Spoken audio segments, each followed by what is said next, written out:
പാലക്കാട് ഒരു കല്യാണത്തിന് വന്നതായിരുന്നു. ഇറങ്ങിയപ്പോൾ തന്നെ നല്ല മഴ.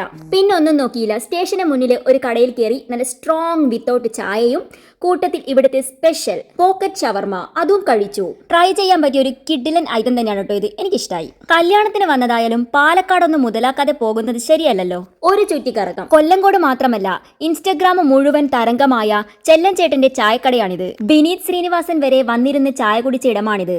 ഓൾറെഡി ചായ കുടിച്ചുകൊണ്ട് നമ്മളിവിടെ കയറുന്നില്ല. ഹൃദയം സിനിമയിൽ പ്രണവും കല്യാണിയും കൂടി ബൺ പൊറോട്ട കഴിക്കുന്ന ഒരു രംഗമുണ്ട്. അത് ചിത്രീകരിച്ചത് ഇവിടെ നിന്നാണ്, അയ്യപ്പേട്ടന്റെ ഹോട്ടലിൽ. പാലക്കാടിന്റെ പ്രത്യേകതയാണോ അതോ ഈ ഹോട്ടലിന്റെ പ്രത്യേകതയാണോ എന്നറിയില്ല, ഇവിടുത്തെ ഊണ് കഴിക്കുമ്പോൾ എല്ലാ വിഭവത്തിലും ഒരു സ്വീറ്റ്നെസ് ഫീൽ ചെയ്യുന്നുണ്ട്. കൊല്ലങ്കോടിന്റെ ഏറ്റവും മനോഹരിയായ ഇടം താമരപ്പാടം. പ്രകൃതിയെ സ്നേഹിക്കുന്ന ഏവർക്കും ഏറ്റവും ഇഷ്ടമുള്ള ഒരു ഇടം തന്നെയാണിത്.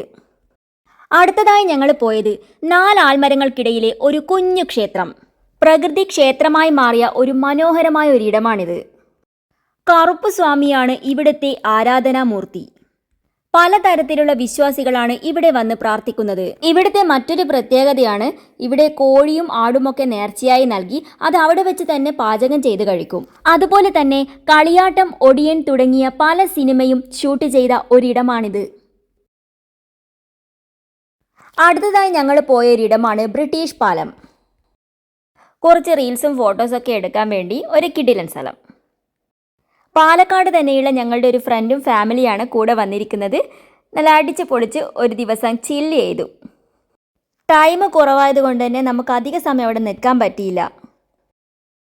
നമ്മൾ നേരെ പോകുന്നത് ഒരു റിസോർട്ടിലേക്കാണ്. ഒരു കിടിലൻ വൈബുള്ള അടിപൊളിയായിട്ടുള്ള ഒരു റിസോർട്ടാണിത്. നീർമാതളം എന്നാണ് ഈ റിസോർട്ടിൻ്റെ പേര്.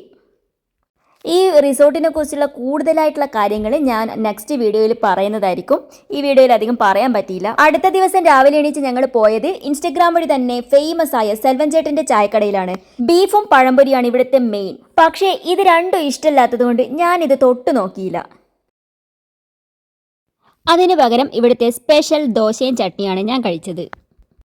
ചായക്കടയിലെ തിരക്ക് കാരണം ഞങ്ങൾക്ക് കല്യാണം കാണാൻ പറ്റിയില്ല. കല്യാണം കഴിഞ്ഞുപോയി. എന്നാലും നല്ല കിടിലൻ സദ്യ തന്നെയായിരുന്നു.